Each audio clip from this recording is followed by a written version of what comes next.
Boa noite, meus amados irmãos. Graça e a paz de Cristo estejam sobre a nossa vida nessa quinta-feira, 30 de abril de 2020. É um dia que particularmente me lembrei para nos deixar um pouco mais tristes, de certa forma, já com toda a situação que nós estamos vivendo. Amanhã seria o dia em que a igreja se reuniria para aquele dia da família. Nós sentaríamos, nós louvaríamos ao Senhor com cânticos, com exaltação, com glorificação ao nosso Deus.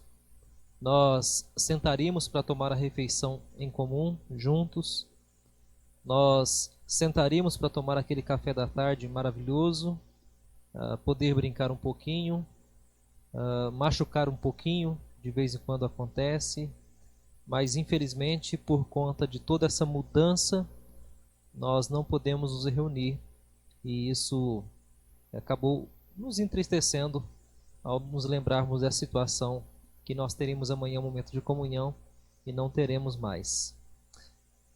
Infelizmente esse período continua, não temos ainda novidades sobre igrejas e nós rogamos a Deus que tão logo esse período se encurte para que a igreja esteja reunida em adoração ao nosso Deus.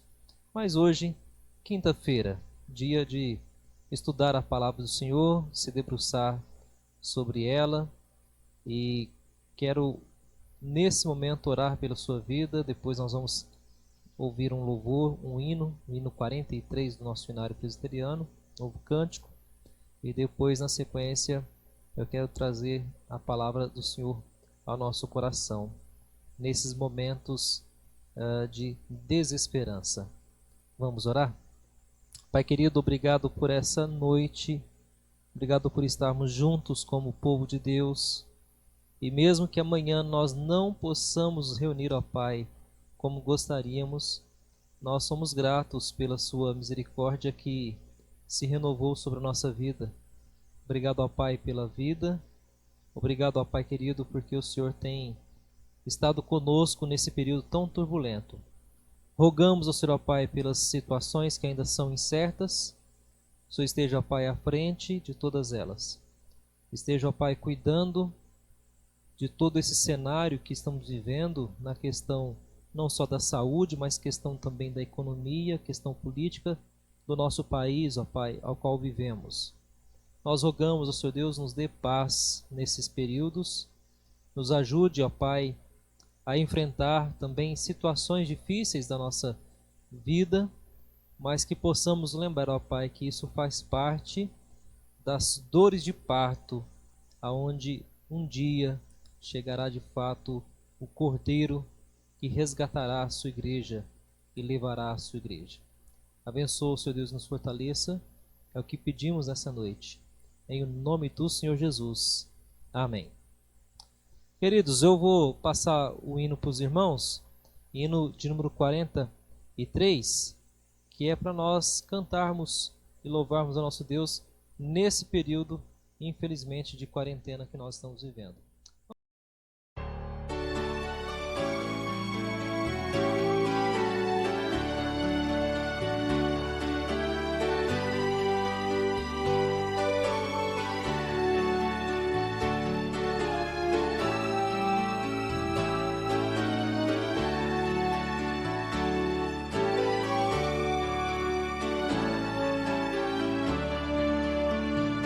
Desperta já meu coração e louva o Salvador, cantando em hinos triunfais, que Deus é o Deus de amor, imenso amor, amor sem par, preenche os vastos céus, alcança a terra e a todos nós, insigne amor de Deus. Desperta já meu coração e louva o grande Salvador, cantando em hinos triunfais.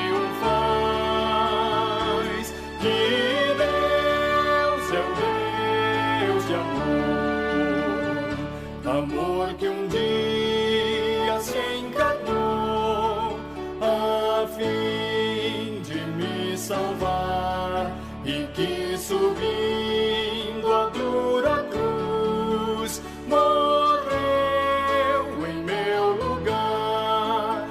Amor que exclama: vinde a mim, que busca o pecador. Amor eterno sem igual de Cristo Salvador. Desperta já meu coração e louva o grande Salvador, cantando em hinos triunfais que Deus é um Deus de amor.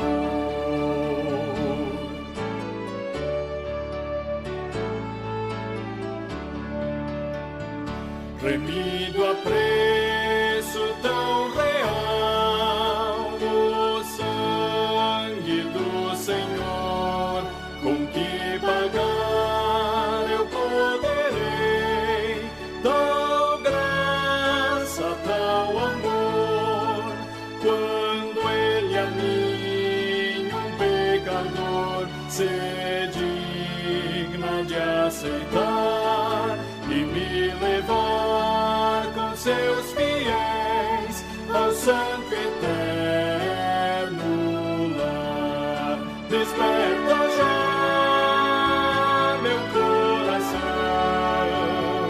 e louva o grande Salvador, cantando em hinos triunfais que Deus é um Deus de amor.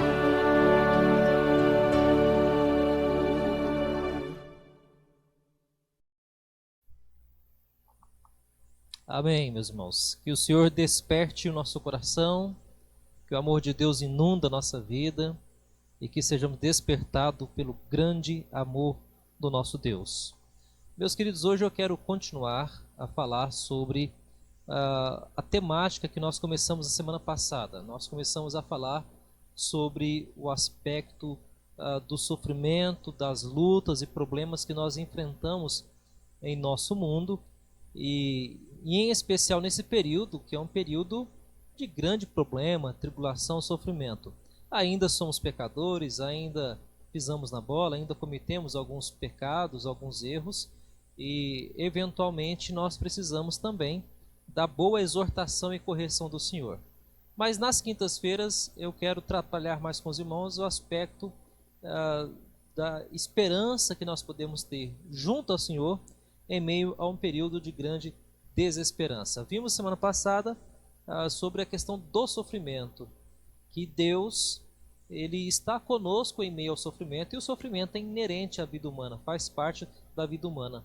E hoje nós vamos trabalhar um pouquinho a questão das atitudes, ou por que nós podemos vencer esse período de luta, tribulação e, sobretudo, de desesperança. Nós estamos enfrentando momentos difíceis em nossa sociedade, estamos enfrentando momentos difíceis no nosso país, estamos enfrentando incertezas tanto na questão de saúde, questões econômicas e questões políticas e financeiras que estão atormentando a nossa vida. Então tem muita coisa acontecendo.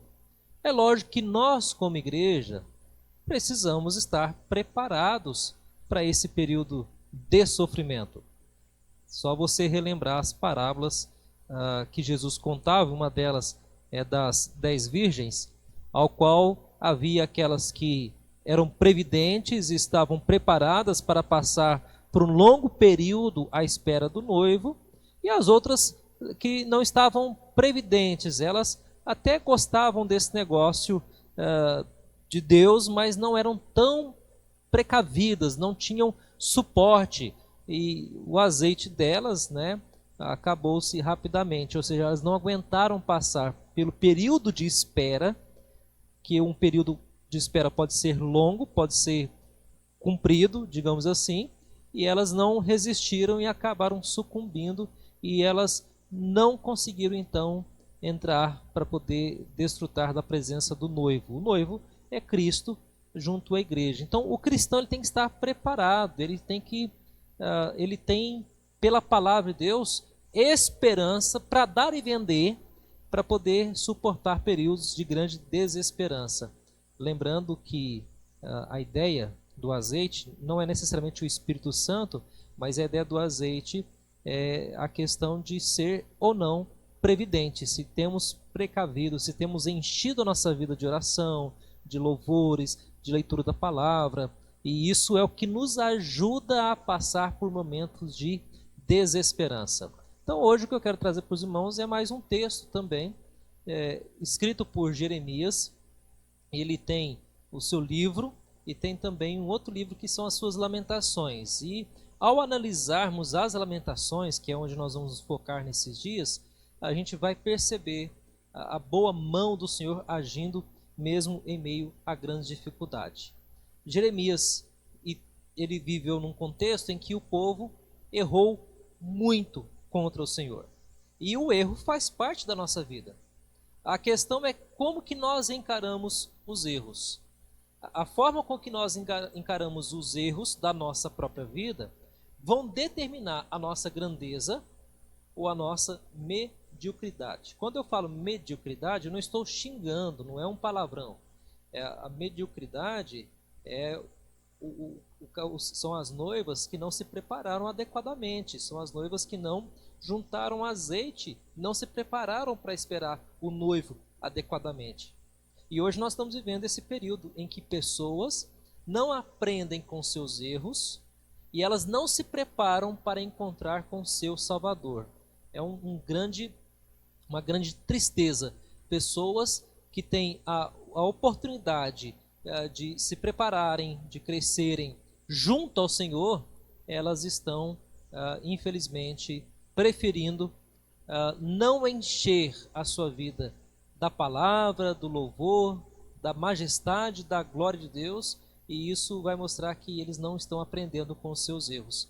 Aliás, nós vamos ver também que o que torna a pessoa grande é quando ela entende que o fracasso, na verdade, não é o fim, é uma taxa que nós pagamos para um sucesso futuro. Às vezes nós podemos errar, nós podemos fracassar, nós podemos ter dificuldades, mas o fracasso em si, ele não é um problema. Ele é um preço que nós vamos pagar para poder ter sucesso em alguma área. Eu já fracassei em estudos, né? Comentando com uma pessoa, quando eu era adolescente, me empolguei com um tipo de estudo, depois eu não consegui concluir, e aí então aquela sensação de fracasso, de derrota, isso é normal, acontece, mas a gente tem que seguir e prosseguir, e aquilo me ajudou a entender outras coisas da minha vida, ao qual o Senhor, com graça e misericórdia, me concedeu também vitória em muitas outras situações. O profeta Jeremias, ele já estava vivendo um período de grande aflição e fracasso, porque na percepção dele, talvez o povo, as pessoas de Israel, se tivessem ouvido ele, se tivessem se arrependido, elas teriam sucesso ao invés desse fracasso. Qual é o fracasso? O fracasso são os constantes ataques, a opressão, as mortes e também cenas dignas de filme, cenas assustadoras com relação ao fracasso do povo de Israel enquanto nação, enquanto povo de Deus, e também quando eles são levados para o cativeiro. Talvez os irmãos se lembrem, mas o povo de Israel, ele estava sendo assim destruído, massacrado pelo exército babilônico. Mais ou menos entre o ano 588 a 586, os babilônicos destruíram a nação de Israel. Com a destruição de todas as cidades e morte foram de milhares de pessoas, muitas pessoas morreram nessa invasão da Babilônia junto a Israel. Então foi uma coisa avassaladora, foi uma coisa terrível, e isso trouxe muita desesperança ao coração das pessoas. Se nós relembrarmos um pouco o que aconteceu em Jeremias, no capítulo 52, dá para ter uma ideia do que aconteceu. Vamos começar por Jeremias. Vamos ler, acompanhe comigo aí na tela. Assim sucedeu por causa da ira do Senhor contra Jerusalém e contra Judá, a ponto de os rejeitar da sua presença. Zedequias rebelou-se contra o rei da Babilônia. Sucedeu que em o 9º ano do reinado de Zedequias, aos 10 dias do 10º mês, Nabucodonosor, rei da Babilônia, veio contra Jerusalém, ele e todo o seu exército, e se acamparam contra ela, e levantaram contra ela tranqueiras em redor. A cidade ficou sitiada até ao 11º ano do rei Zedequias. E aos 9 dias do 4º mês, quando a cidade se via apertada de fome, e não havia pão para o povo da terra, então a cidade foi arrombada, e todos os homens de guerra fugiram e saíram de noite pelo caminho da porta que está entre os 2 muros, perto do jardim do rei, a despeito de os caldeus se acharem contra a cidade em redor, e se foram pelo caminho da campina. Porém, o exército dos caldeus perseguiu o rei Zedequias e o alcançou nas campinas de Jericó, e todo o seu exército desde se dispersou e o abandonou. Então o tomaram preso e o fizeram subir ao rei da Babilônia, a Ribla, na terra de Ramate, e este lhe pronunciou a sentença. Matou o rei da Babilônia os filhos de Zedequias à sua própria vista, bem assim todos os príncipes de Judá em Ribla. Vazou os olhos de Zedequias, atou-o com 2 cadeias de bronze, levou-o à Babilônia e o conservou no cárcere até ao dia da sua morte. Meus irmãos, essa cena é uma cena de grande desesperança. Imagina a cena, Jerusalém toda sitiada, toda tomada.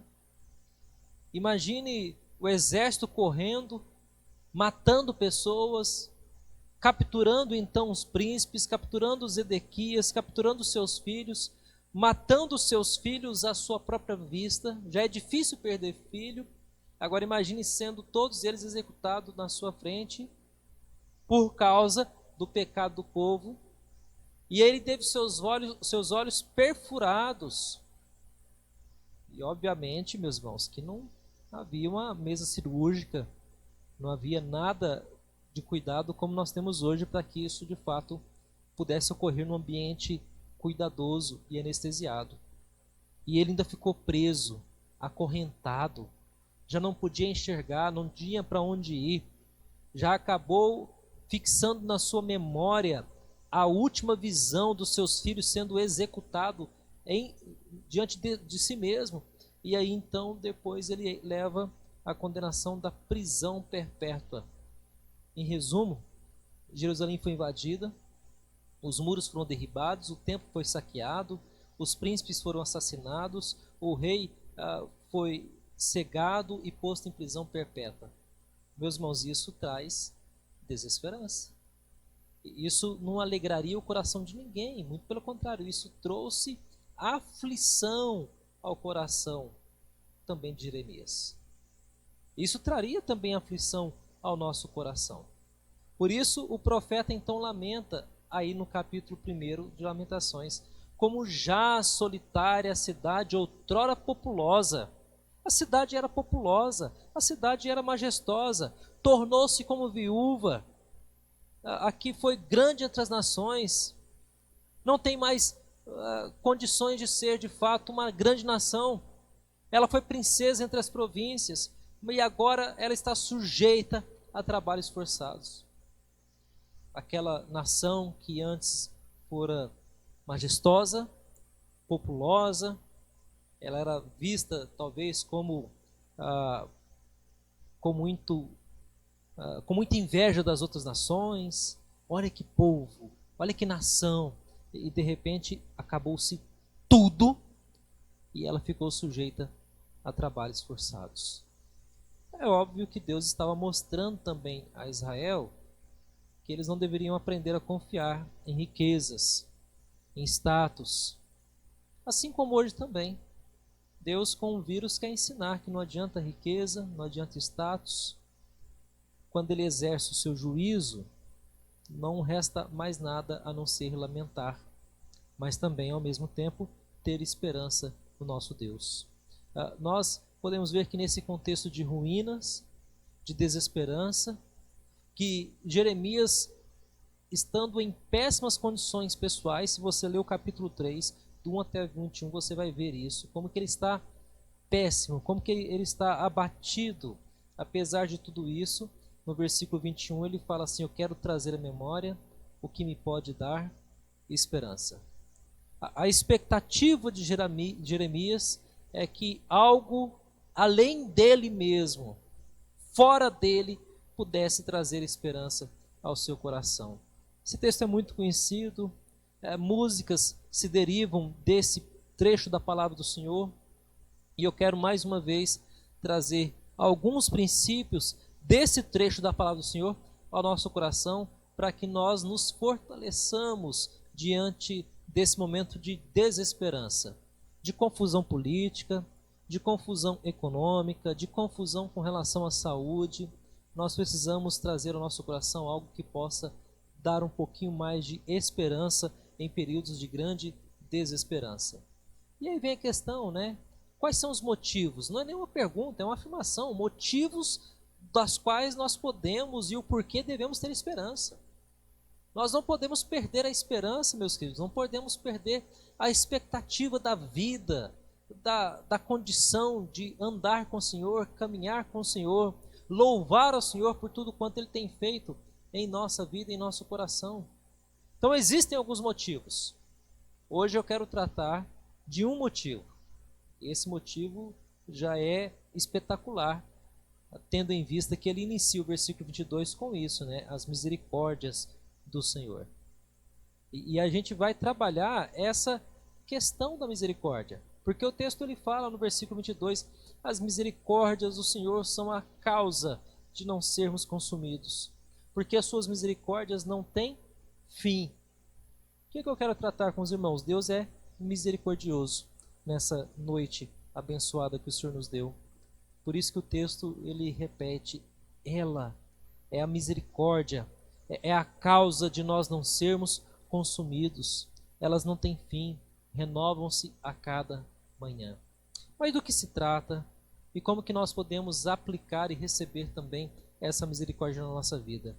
Analisemos algumas coisas. Primeiro, lembrando que a expressão e a atitude de Deus com relação à misericórdia não se concentra só aqui em Lamentações. Lembrando que Jeremias está num período aflito, um período de grande angústia, um período que poderia parecer assim, sem esperança. Ele olha para um lado, o muro caído, casas queimadas, o templo destruído, o rei preso, morto, cego, os príncipes mortos, a liderança toda morta. Então, o que é que poderia trazer esperança? A misericórdia. Jonas, que é um exemplo também de um pregador rebelde, mas que recebeu de Deus misericórdia, para que ele pregasse misericórdia, e a nação ao qual ele pregou, Deus exerceu misericórdia. Deus é tão misericordioso que Jonas fica bravo com Deus porque ele é misericordioso. O episódio, os irmãos se lembram, depois que o povo de Nínive se arrepende, Jonas ora a Deus e fala, ah, Senhor, não fosse isso que eu disse, estando ainda na minha terra? Por isso me adiantei fugindo para Tarsis, pois sabia que és Deus clemente e misericordioso e tardio em irar-se, e grande em benignidade. Ao invés de Jonas agradecer a Deus, porque ele é um Deus clemente, misericordioso, tardio, Jonas estava bravo com Deus, porque ele queria que Nínive fosse destruída. Aí, o contexto é óbvio que é bem mais amplo, né? Porque Nínive é uma nação estrangeira, que oprimiu por várias décadas o povo de Israel. Parentes de Jonas possivelmente já foram atacados ou talvez até mortos pelo povo de Nínive em certas ocasiões da sua vida, e agora ele tem que ir lá pregar para um povo que é um povo ruim com o seu povo. Por isso ele fica bravo. Mas a questão é que ele mesmo sabia que Deus é um Deus clemente, é um Deus misericordioso e é um Deus tardio em irar-se. Meus irmãos, Deus é um Deus misericordioso, Deus é um Deus clemente, Deus é Deus tardio em irar-se. Deus, ele é um Deus que provê sobre nós bondade e benevolência, porque nós estamos em miséria, nós estamos em pecado. Se você ver, por exemplo, Mateus 9:27, ali tem a descrição de Jesus quando ele parte daquela região, seguiram-no 2 cegos, clamando: tem compaixão de nós, filho de Davi. A ideia é mostrar para os irmãos que os homens cegos, eles entendiam a sua situação de miserabilidade e eles precisavam da compaixão de Cristo, o filho de Davi. Meus irmãos, essa é a nossa condição. Nós somos miseráveis, nós somos pecadores, nós merecíamos a morte e o inferno e a condenação. Estávamos caminhando para o inferno, mas o Senhor, na sua muita misericórdia, bondade, benevolência, para comigo e para com você que crê no seu santo nome, é resgatado pela sua misericórdia. Então nós não temos que estar desesperançosos, porque nós já fomos alcançados por essa misericórdia. Ela deve reforçar a nossa confiança em Deus, ela deve reforçar a nossa dependência de Deus. Deus é misericordioso e nós confiamos nele acima de todas as coisas. Nós vamos ver também que Paulo escreveu em 2 Coríntios: bendito seja o Deus e Pai de nosso Senhor Jesus Cristo, o Pai de misericórdias e Deus de toda a consolação. Ou seja, o apóstolo Paulo ele está dizendo que o nosso Deus é bendito. E louvado seja o nosso Deus, que é Pai de nosso Senhor Jesus Cristo e Pai de toda a misericórdia. Aqui nós temos que aprender algumas coisas, porque essa expressão Deus e Pai de nosso Senhor Jesus Cristo vai nos trazer algumas aplicações e implicações. Primeiro, Deus precisa ser Pai de Cristo. E somente então o nosso Pai, através de em Cristo, ou seja, através de Cristo e em Cristo, para que ele possa ser o Pai de misericórdia para nós. Então, nosso Deus, ele é Pai. Ele primeiro precisa ser o Pai de Cristo, porque é através de Cristo que nós recebemos o Pai de misericórdias. A relação, meus irmãos, ela é muito simples. A ideia é que o nosso Deus, ele não pode exercer misericórdia direta sobre o pecador, sem que primeiro ele tenha passado pelo seu filho. Porque o seu filho é que dá condição a mim e a você de receber a misericórdia. Vou explicar melhor. A misericórdia de Deus, ela precisa ser vista e ela precisa ser colocado também como uma maneira em que a justiça de Deus é satisfeita. Percebam que aqui há um problema. Deus é justo e ele precisa satisfazer a sua justiça. A sua justiça seria condenar o pecador. Mas ele também é misericordioso. E ele só pode exercer misericórdia se a sua justiça tiver sido satisfeita. Nós já sabemos que a justiça de Deus foi satisfeita em Cristo Jesus. A misericórdia de Deus precisa ver a justiça. E aqui imaginemos que são 2 atributos. A misericórdia e a justiça são atributos de Deus. E um não pode destruir o outro. O Salmo 85:10 fala assim: encontram-se a graça e a verdade, a justiça e a paz se beijaram. Ou seja, Deus é um Deus justo que quer a paz. Mas percebam que a paz não é a qualquer negociata ou de qualquer jeito. A paz é fruto da justiça, que não é nossa, mas a justiça de Cristo Jesus. Explico ainda um pouco melhor que Deus, ele não pode falhar na sua própria justiça. ela precisa ser satisfeita em Cristo. Romanos 3,26 fala assim: tendo em vista a manifestação da sua justiça no tempo presente, para ele mesmo ser justo e o justificador daquele que tem fé em Jesus. Percebam que Paulo está dizendo o seguinte: olha, a manifestação da sua justiça no tempo presente, para ele mesmo ser justo. Nosso Cristo é justo e ele mesmo é o justificador. Ele mesmo justifica aqueles que têm fé em Jesus. O que eu quero dizer, meus irmãos, é que Deus ele só pode exercer misericórdia sobre a sua vida se você já foi justificado pelo próprio Cristo. Ainda, nós vamos ver que Cristo tomou para si a nossa natureza e morreu por nós. Quero destacar só o versículo 17 de Hebreus, que diz o seguinte: por isso mesmo convinha que todas as coisas se tornassem semelhante aos irmãos. Como que é isso? Ele se tornou semelhante em tudo: nascimento, sofrimento, fome, tentações, para ser misericordioso e fiel sumo sacerdote. Ou seja, Cristo, ele é aquele que assumiu sobre si a nossa natureza e ele tornou-se então um ser misericordioso e fiel sumo sacerdote nas coisas referentes a Deus, para fazer propiciação pelos pecados do povo. A ideia é que Cristo levou sobre si a nossa natureza pecaminosa, morreu por nós, deu a sua vida por nós, para que nós pudéssemos hoje ser alcançados pela misericórdia do nosso Deus. Porque o nosso Deus, ele é justo, é um atributo de Deus. Deus é justo, ele é justiça. Mas também Deus é misericordioso. Então, como unir essas duas atribuições, esses dois atributos, Deus que é justo, Deus misericordioso, em um só Deus? Só é possível por um elo de ligação: Jesus Cristo. Porque se Deus for misericordioso com o povo, ele não é justo com o pecado do povo. Mas se ele for justo com o pecado do povo, ele não vai ser misericordioso. Então ele precisa de um elo que faça com que a justiça e a misericórdia também se abracem, se beijem. E isso é Cristo. Cristo Jesus, ele atribui e coloca agora à nossa disposição a misericórdia divina, porque ele recebeu sobre si toda a justiça de castigo do nosso Deus. Então, por causa de e em Cristo, nós hoje também recebemos a sua misericórdia.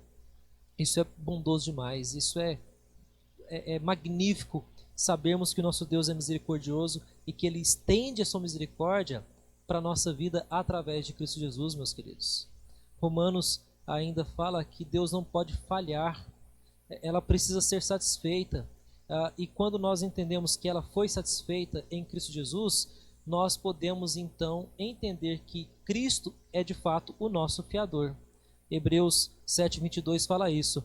Por isso mesmo, Jesus se tem tornado fiador de superior aliança.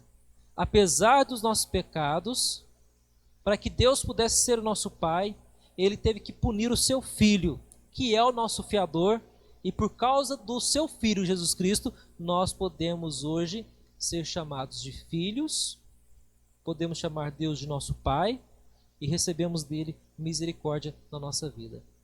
Portanto, a partir do seu coração de misericórdia, de Deus, nós podemos dizer que encontrou um caminho para que ele pudesse nos fazer o bem e juntar a sua misericórdia com a sua justiça. O que eu quero dizer é que quando eu leio Lamentações, as misericórdias do Senhor são as causas de não sermos consumidos, eu devo entender isso à luz do que Cristo fez por mim e por você. Cristo se entregou por mim, Cristo se entregou por você, ele foi o nosso fiador, ele pagou um alto preço, ele levou o escrito de dívida. Tudo que nós sabemos de Cristo se transforma agora numa necessidade de satisfazer a justiça divina, mas também Deus ele encontrou um caminho para exercer misericórdia sobre a nossa vida, através do seu Filho Jesus Cristo. Olha que maravilha, meus irmãos. Imagine o seguinte, que os atributos de Deus, justiça e misericórdia, não poderiam ser exercidas ao mesmo tempo sobre o pecador.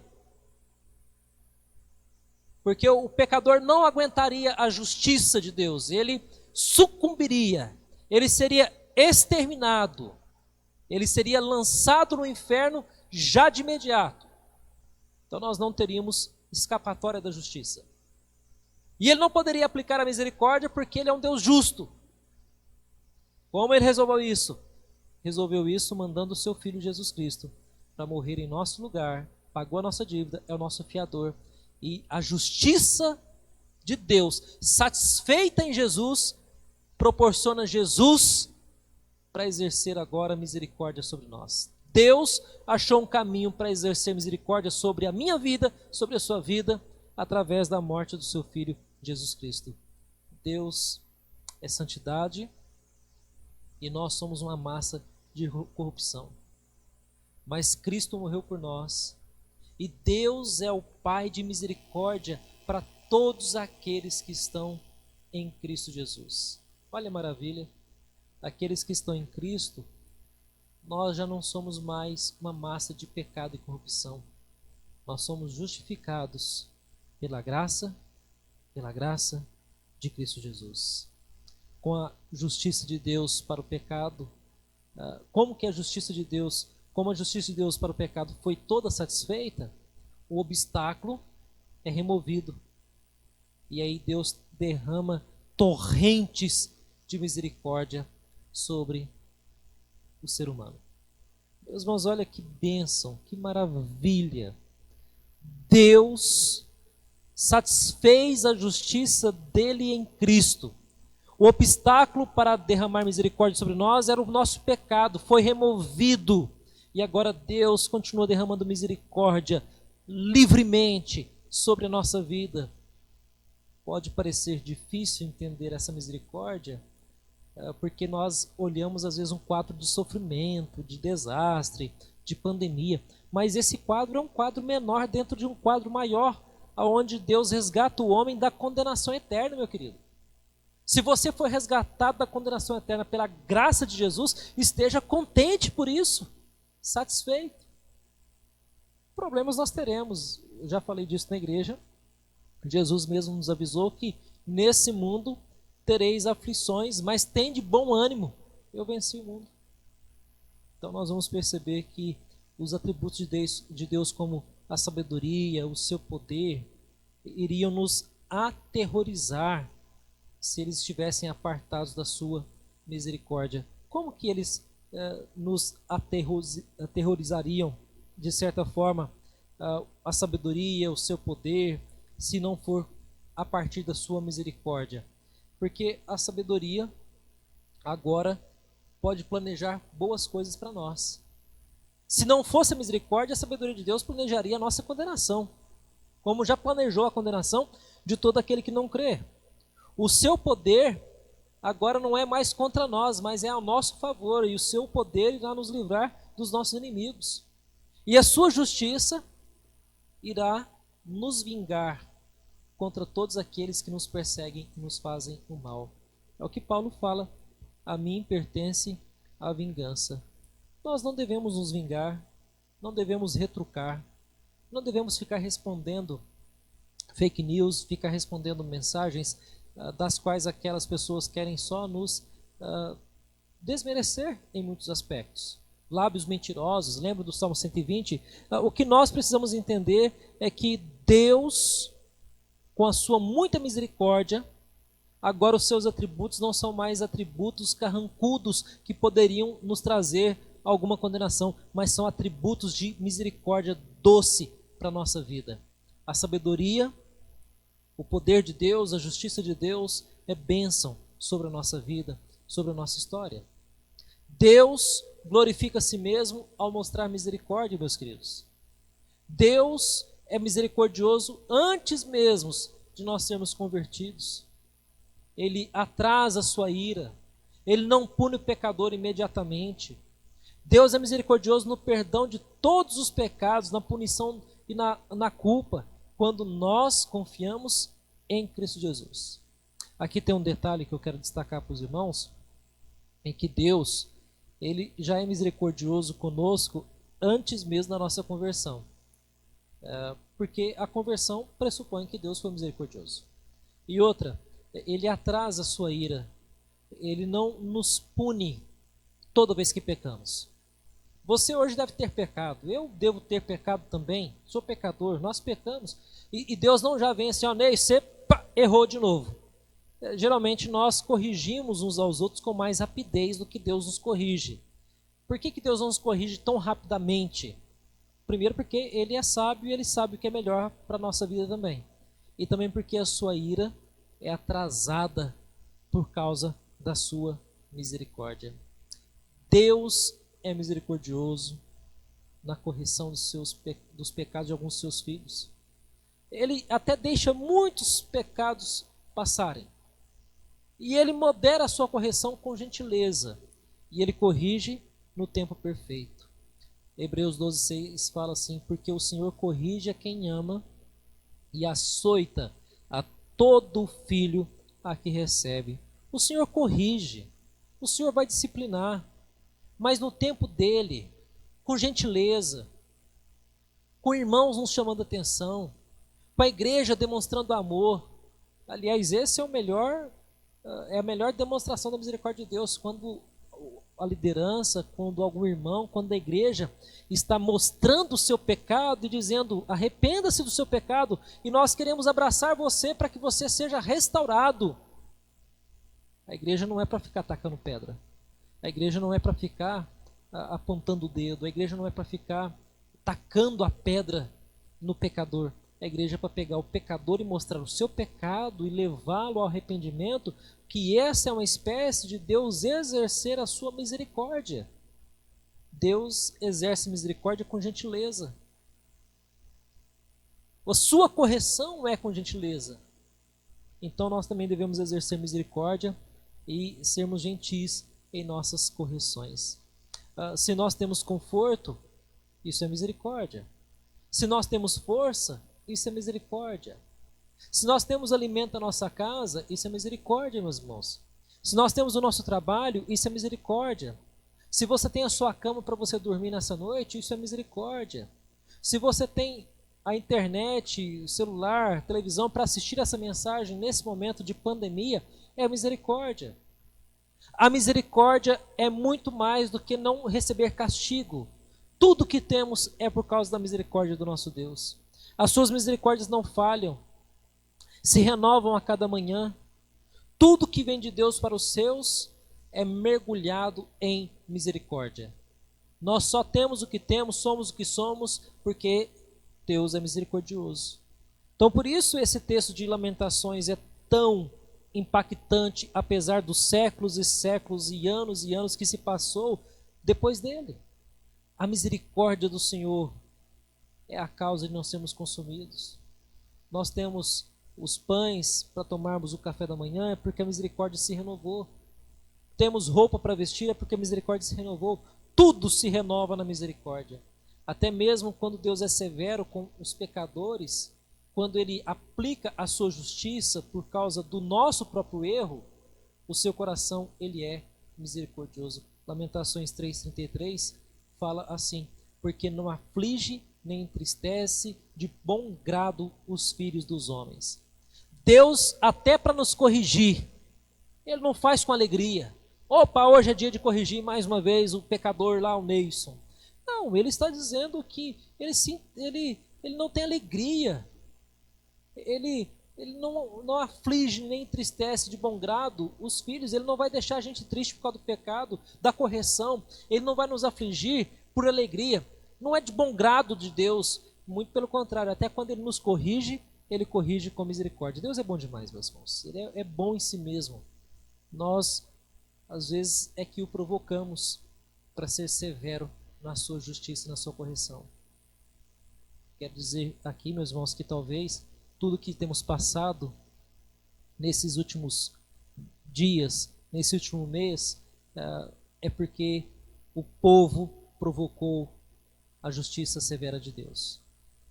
Ele é misericordioso, Deus vai ser compassivo, Deus há de nos ajudar nesse período, mas percebam que Ele é muito bom em si mesmo, mas nós, com os nossos pecados, levamos Ele a exercer correção na nossa vida.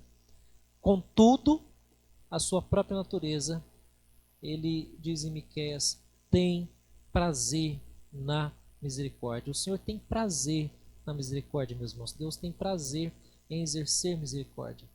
Portanto, para concluir, né, nosso estudo de hoje, ele será misericordioso com todo aquele que se arrepender dos seus pecados e se apossar de Cristo através de uma fé verdadeira.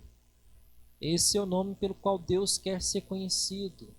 Êxodo fala compassivo, clemente, longânimo, grande misericórdia e fidelidade. Como Jonas também disse isso, que Deus é um Deus clemente.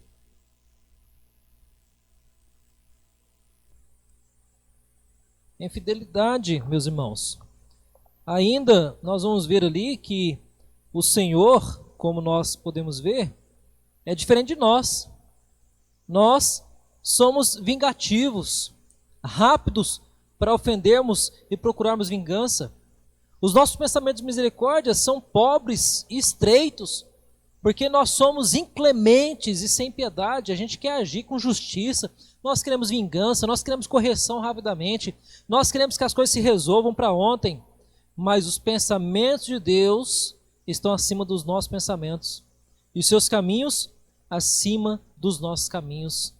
Isaías nos fala sobre isso. Deixe o perverso o seu caminho, o iníquo os seus pensamentos, converta-se ao Senhor, que se compadecerá dele, e volte-se para o nosso Deus, porque é rico em perdoar, porque os meus pensamentos não são os vossos pensamentos, nem os vossos caminhos, os meus caminhos, diz o Senhor. A misericórdia de Deus, ela é infinita, e é nela que nós confiamos, e é nela que nós depositamos toda a nossa esperança. Portanto, não tem como ter desesperança total. Podemos ter uma certa incredulidade, um certo ceticismo com relação ao sistema que nós vivemos. Isso é muito bom e natural que nós tenhamos, porque nós somos cristãos e sabemos que esse mundo ele está fadado a uma condenação. Esse mundo ele precisa ser renovado, transformado, e só vai acontecer quando Cristo voltar plenamente para buscar a sua igreja. Mas até que isso aconteça, nós não podemos perder a esperança, porque a misericórdia se renovou hoje pela manhã. Ela se renovará amanhã, que nós nos reuniríamos para poder celebrar o dia da família. Não teremos esse dia da família em conjunto amanhã, infelizmente. Faz parte desse período corretivo de Deus sobre o povo, sobre os cristãos, sobre a nação, sobre o mundo. Mas chegará o tempo em que nós poderemos de novo nos reunir, celebrar. Estava vendo um vídeo hoje, né, de algumas coisas aqui da nossa igreja, e poucas coisas, né, que a gente costumava fazer tão corriqueiramente, agora a gente percebe como é importante estarmos unidos, né? Irmãos ensaiando, os irmãos aqui cantando, os irmãos podendo celebrar. E apesar de toda essa mudança de comportamento, meus irmãos, a misericórdia do Senhor se renova a cada manhã. O Senhor não pode ser compreendido pelo nosso pensamento. Os pensamentos dele são muito maiores do que os nossos pensamentos. Espero em Deus que a história nos ensine de tudo e o porquê que nós estamos passando hoje e possamos tirar boas lições para a nossa vida cristã. Mas hoje eu quero deixar essa lição para você, meu querido. Não se desespere. Não perca a esperança. A esperança está na misericórdia que foi aplicada em nós por causa da justiça que foi satisfeita por Jesus Cristo. Jesus satisfez a justiça divina. E por causa disso, Deus pode derramar torrentes de misericórdia sobre a minha e sobre a sua vida. Deus derrama muita misericórdia sobre a nossa vida, meus queridos, porque Jesus levou sobre si toda a ira e condenação dos nossos pecados. Deus nos abençoe. Deus fortaleça cada um dos irmãos, cada um dos servos do nosso Deus. Deus possa trazer sobre nós alívio, fortalecimento em meio a tantas dificuldades que nós estamos enfrentando nesses dias. Que Deus renove a sua misericórdia sobre a sua vida nessa noite. Vamos orar? Pai querido, obrigado por essa noite. Obrigado, ó Pai, por mais esse estudo que o Senhor nos concedeu, transmitir aos nossos amados irmãos, nesse período de isolamento, de pandemia. Ó Deus, tenha misericórdia de nós, todos os dias, como o Senhor tem tido, ó Pai. Que nós possamos nos aperceber dessa misericórdia. Que possamos ser gratos, porque ao levantarmos, a misericórdia lá está. Ao tomarmos o nosso café, o Senhor está com misericórdia. Ao sairmos, aqueles que estão saindo para as suas atividades, trabalhos, a sua misericórdia está sobre nós. A sua misericórdia está sendo derramada sobre nós de forma abundante, como a sua graça. Obrigado, ó Pai, porque ela se renovou também em mais esse dia. Abençoa, Senhor Deus, nossos irmãos. Abençoa, Senhor Deus, para que logo possamos voltar a ter nossos encontros. Lamentamos do fundo do nosso coração amanhã não estarmos juntos, ó Pai. Não podemos celebrar juntos, não podemos nos alimentar junto. Ó Pai querido, nós lamentamos, mas nos alegramos porque o Senhor está conosco. Esse misto de emoção que está dentro de nós, nos ajude, ó Pai, a mesmo diante da tristeza, ainda assim ser consolados pela sua misericórdia. Nos console, nos fortaleça, ó Pai. Abençoa, Pai querido, todos os irmãos da nossa igreja. Abençoa as famílias da nossa igreja. Abençoa, Senhor Deus, para que possamos ter uma solução para as atividades da sua igreja. Assim nós rogamos, em nome do Senhor Jesus Cristo, que nos abençoe e nos guarde. Amém. Queridos, eu quero deixar com os irmãos a paz de Cristo. Deus abençoe todos os irmãos. Deus abençoe todos os que têm ajudado direta e indiretamente os trabalhos dessa igreja, aqueles que têm contribuído, aqueles que têm nos auxiliado na parte de adoração, de louvor. Deus guarde e abençoe os amados irmãos nesse período. Quero deixar uma última música com os irmãos, para que nós possamos ouvir, possamos celebrar o nosso Deus. E é uma música que eu ouvi bem recentemente, e fala sobre 10.000 razões para louvarmos e exaltarmos o nosso Deus. É uma música que não é nova, viu, meus irmãos? É uma música música americana, já tem alguns anos, mas eu acho que é propícia para o nosso momento, sempre louvarmos ao Senhor. Temos muito mais do que 10.000 razões para louvarmos ao nosso Deus. Louvado seja o nome do Senhor, e acompanhe essa última música e o final da nossa transmissão.